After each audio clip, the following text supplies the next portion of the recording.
Plaza Podcast.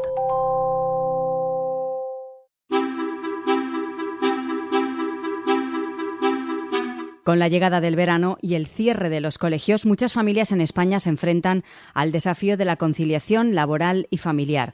Este tema recurrente se convierte en un verdadero dolor de cabeza para los padres, quienes deben encontrar soluciones creativas para cuidar de sus hijos durante las vacaciones escolares. Hay que tirar de imaginación, recursos, malabares, de abuelas y abuelos, campamentos o de amigos, buscar todas las opciones y no morir en el intento para sobrevivir a los temidos juegos de la conciliación. Eso sí, sin dejar de lado la dificultad de encontrar opciones asequibles y la presión adicional que esto supone. Hoy en Plaza al Día, el rompecabezas de conciliar en verano. Un estudio reciente de Nielsen estima que el 53% de los oyentes que escuchan el anuncio de un producto en un podcast buscan más información de ese producto o servicio. Si necesitas que encuentren tu empresa, escríbenos a publicidad@plazapodcast.es. Plaza Podcast.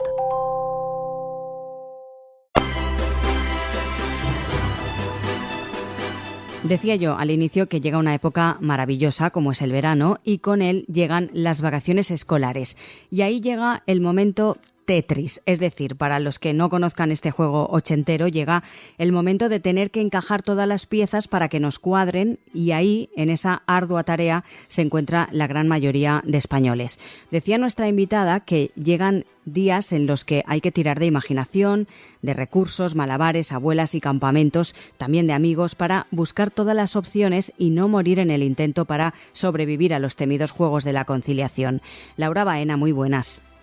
Muy buenas, ¿qué tal? ¿Cómo estás? Bueno, para quien no la conozca, es la fundadora de Malas Madres. Gracias por acompañarnos, Laura. Vamos a analizar, como digo, este tema que cuando llega esta época del año da más de un dolor de cabeza y todos los años se repite.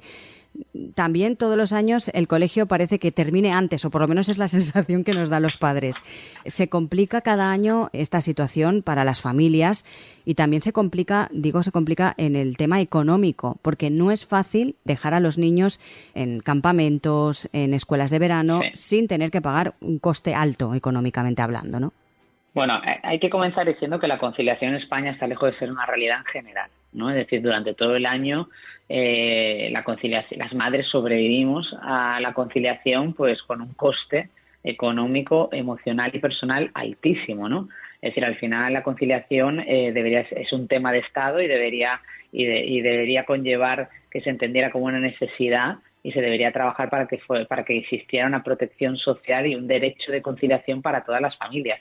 No es así. Entonces, ¿qué pasa? Que durante el año pues vamos sobreviviendo, evidentemente, con el apoyo de los horarios escolares y tanto de los colegios como de las escuelas infantiles y las extraescolares y haciendo malabares. Pero ¿qué pasa? Que claro, que de repente cierran las puertas de los colegios a finales de junio durante tantas semanas y las familias de verdad lo pasan mal, ¿no? Son sudores fríos y, como nosotros decimos, inauguramos los Juegos de la Conciliación en verano, que evidentemente tienen distintas fórmulas, ninguna mágica, y que son malabares que hacemos porque realmente ninguna familia hace solo una opción de poder conciliar en verano, sino una mezcla de varias. Y eso conlleva desde 7 de cada 10 madres que recurren a las abuelas, y digo femenino porque la mayoría son abuelas, los cuidados ya sabemos que caen en hombros de la mujer, y esas abuelas abnegadas, sacrificadas, que cuidan cuando deberían ser cuidadas y que están salvando la conciliación en España. Y luego, si no, pues lo que tú comentabas, es decir, la conciliación en verano es un privilegio pagado, porque es que los campamentos de verano, con una oferta pública escasísima y que muchas veces depende de pequeños ayuntamientos que apuestan por esas opciones de conciliación en sus zonas, pues claro, la mayoría de las familias tienen que pagar la conciliación, tienen que pagar a cuidadores o en campamentos de verano, y oscila entre los 60 euros semanales por niño cuando no hay comedor y son horarios muy cortos, hasta los 200, 300 e incluso en Madrid 400 euros por semana, que es una auténtica locura. Entonces, Totalmente. claro, al final, ¿qué ocurre? Que los colegios cierran, pero quiero decir, el problema no es tanto el calendario escolar, porque sí que creo que los niños y las niñas tienen que parar el curso académico y tomarlo de otra manera. El problema es que no haya opciones dentro de los colegios y de las escuelas de organizar, pues desde un aspecto más lúdico y más de ocio, momentos en los que los niños y las niñas puedan estar en los colegios y además que es un lugar seguro y que permitiría la conciliación de tantas familias, porque la otra solución a la conciliación, hemos dicho abuelas, hemos dicho privilegio pagado, y es que la otra solución es la renuncia de tantísimas madres.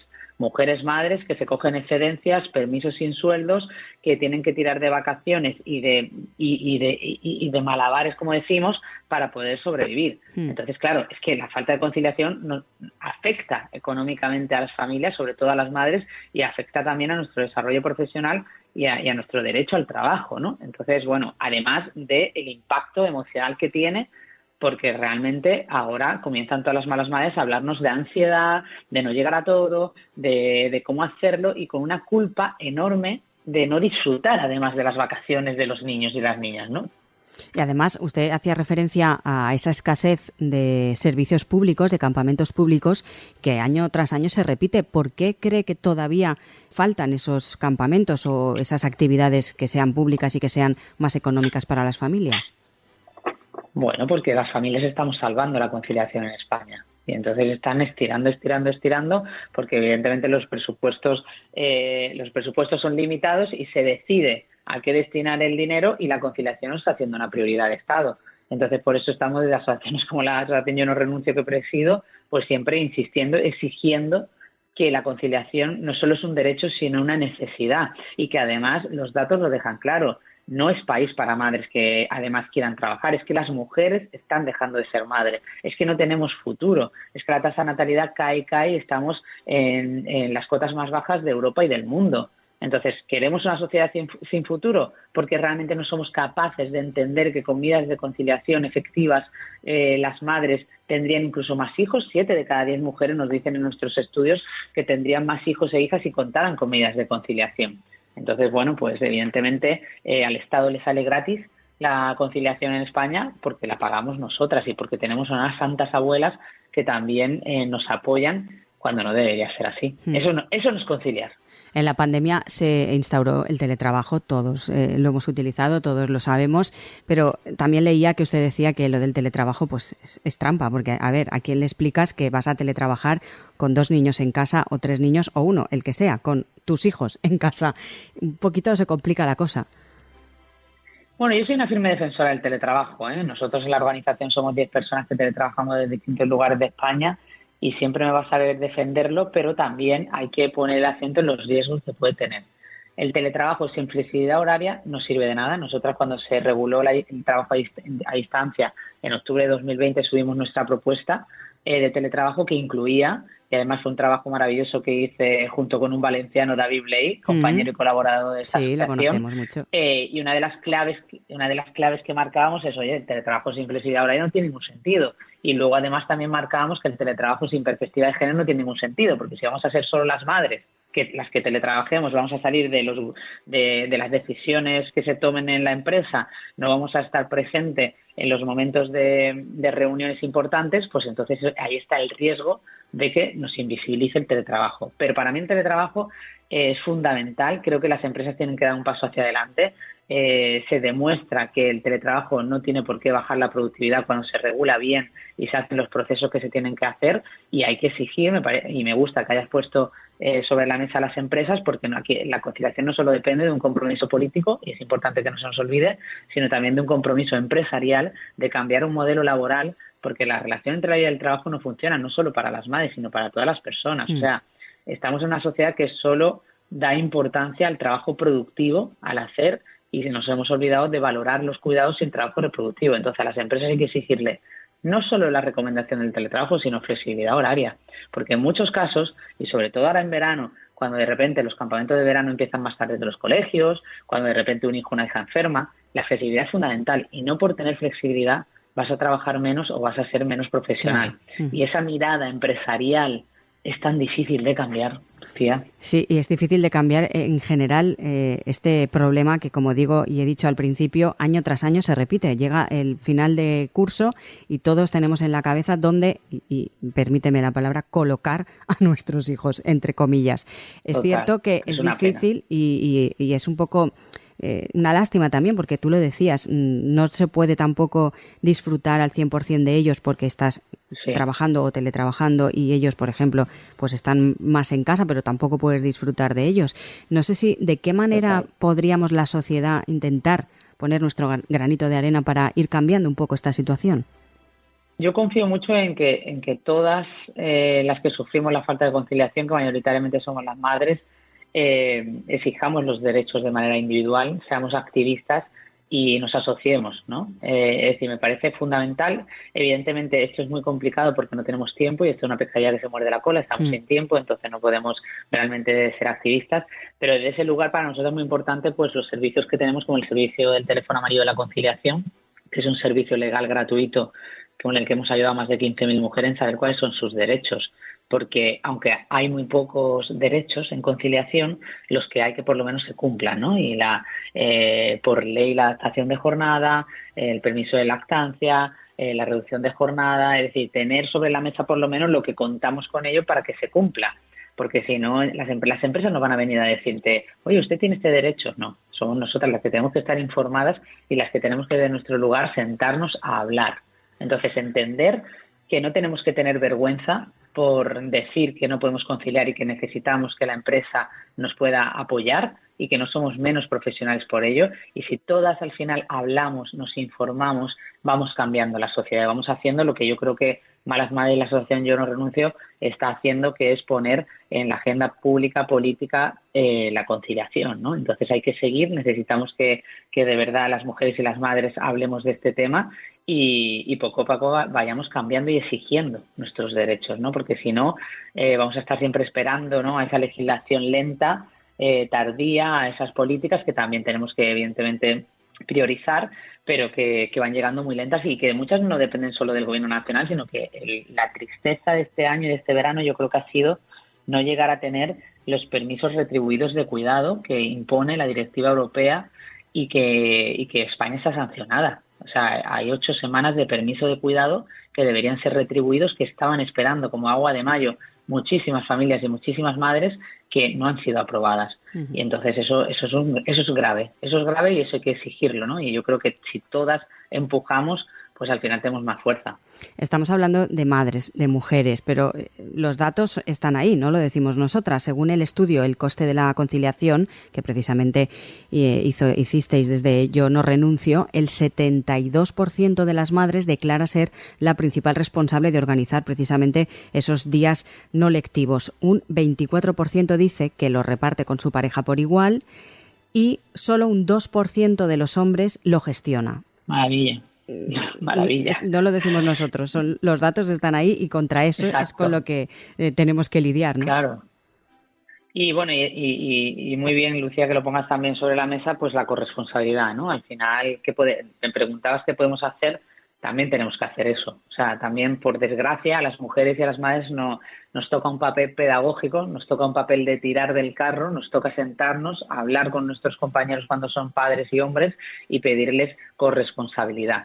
Porque el cuidado de los hijos no es una responsabilidad únicamente nuestra. Sí que es verdad que los hombres, si se ven en los datos, están teniendo una parte más activa en las tareas doméstico-familiares, pero en los cuidados no. Y en la parte que tú has comentado y ese dato, claro, en la carga mental, ¿no? Es decir, la organización de las vacaciones, los requerimientos de las escuelas, los médicos, toda esa parte que lleva una gestión enorme y que genera muchísima carga mental a las madres y que luego repercute en su salud mental y muchas veces las empuja a renunciar su profesión, eso es eminentemente nuestro y los datos están, y datos que siempre pues nos sacan una sonrisa, como que un porcentaje tan bajo como el que has dicho esté en los grupos de WhatsApp del cole. Pues mira, en los grupos de WhatsApp del cole hay que gestionar muchas cosas. Entonces, claro, eso hasta que no cambie pues también va a ser muy difícil, ¿no? Entonces hay que también hacer un llamamiento a esos padres y a decirles que ser cuidador y ser buen padre no es solo recoger a los niños en la puerta del colegio o ir a hacer la compra o ir a jugar al parque. Correcto. Es mucho más y es la parte invisible que no se ve y que nosotras hemos asumido aceptamos e incluso lo damos por hecho, ¿no? Entonces, bueno, hay que hacer una reflexión importante. En esos grupos de WhatsApp, que por cierto cada vez también hay más padres involucrados y que participan activamente en esos grupos de WhatsApp del cole. Pues Laura Baena, fundadora, como decíamos, del Club de las Malas Madres, muchísimas gracias por acompañarnos y que tengas un buen verano dentro de lo que cabe. Ha sido un placer y mucha energía a las malas madres. Desde aquí les digo que, aunque sea difícil, saquen su tiempo propio, saquen tiempo para ellas como sea, haciendo más malabares, porque es necesario cuidarnos y poder sobrevivir así a este verano que se hace un poquito largo. Doy fe de eso. Gracias, Laura. Un abrazo. Muchas gracias. Un abrazo.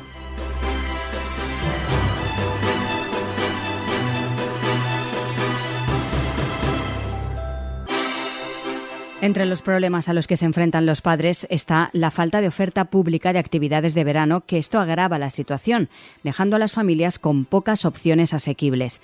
Para Laura Baena, la solución pasa por un cambio de mentalidad tanto a nivel político como empresarial. Dice que las empresas deben adoptar modelos laborales más flexibles que valoren el trabajo de cuidados y permitan una verdadera conciliación. Destacaba Baena que las empresas tienen que dar un paso hacia adelante, recordando que la flexibilidad no disminuye la productividad. Recuerden que tienen disponibles todos los episodios de Plaza al Día, así como el resto de contenidos de Plaza Podcast en la web plazapodcast.es. También lo pueden escuchar en todas las cabeceras del Grupo Plaza y a través de las diferentes plataformas de podcast. Por último, les animamos a seguirnos en las principales redes sociales.